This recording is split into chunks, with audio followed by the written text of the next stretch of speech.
ഇന്നത്തേത് half kg ആയിട്ടുള്ള red velvet കേക്കാണ്. അപ്പോൾ അതിന് വേണ്ടിയിട്ട് ഞാൻ 2 മുട്ട വെച്ച് 6 ഇഞ്ചിൻ്റെ ഹാർട്ട് മോൾഡിൽ ഒരു കേക്ക് ബേക്ക് ചെയ്തിട്ടുണ്ട്. ഇതിനെ 2 ലെയറായിട്ടാണ് കേട്ടോ കട്ട് ചെയ്തിട്ടുള്ളത്. അപ്പോൾ ഞാനിവിടെ സ്ട്രോബെറി കൃഷിയോട് ചേർത്തിട്ടുള്ള ഷുഗർ സിറപ്പാണ് കേട്ടോ യൂസ് ചെയ്തിട്ടുള്ളത്. അതൊന്ന് വെറ്റ് ചെയ്ത് കൊടുത്തിട്ട് ക്രീം ഇട്ട് കൊടുക്കുന്നുണ്ട്. ഫില്ലിങ്സ് ആയിട്ട് കൊടുക്കുന്ന കുറച്ച് കണ്ടൻസ്ഡ് മിൽക്കും അതുപോലെ തന്നെ നിറച്ച് വൈറ്റ് ചോക്ലേറ്റ് ഗ്രേറ്റ് ചെയ്തിട്ട് കൊടുക്കുന്നുണ്ട് കേട്ടോ. അങ്ങനെ 2 ലെയറും വെച്ച് ഒന്ന് ക്രം കോട്ട് ചെയ്ത് കൂടെ തന്നെ ഫിനിഷ് ചെയ്തെടുക്കുന്നുണ്ട്. അപ്പോൾ ഫിനിഷ് ചെയ്യുമ്പോൾ വലിയ ഫിനിഷിംഗ് ഒന്നും ആവശ്യമില്ല, ഷേപ്പ് നന്നായിട്ട് കിട്ടിയാൽ മതി.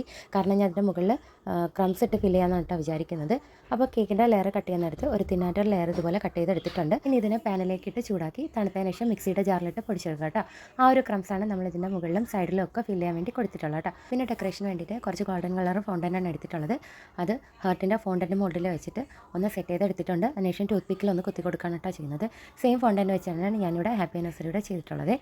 പിന്നെ ഈ കേക്കിൻ്റെ വിശേഷം ഇത്ര ഡീപ്പായിട്ട് പറയാൻ കാരണം ഈ സെയിം കേക്ക് തന്നെ ആരെങ്കിലും ചെയ്യുന്നെങ്കിൽ അവർക്കൊന്ന് യൂസ്ഫുൾ ആയിക്കോട്ടെ എന്ന് വെച്ചിട്ടാണ് കേട്ടോ. അപ്പോൾ ഇന്നത്തെ നമ്മുടെ കേക്കിൻ്റെ ലുക്ക് ഇതാണ്. അപ്പോൾ ഇഷ്ടമായിട്ടുണ്ടെങ്കിൽ തീർച്ചയായിട്ടും സപ്പോർട്ട് ചെയ്യുക. അപ്പോൾ മറ്റൊരു വീഡിയോ ആയിട്ട് കാണാം. അതുവരേക്കും ടാറ്റാ.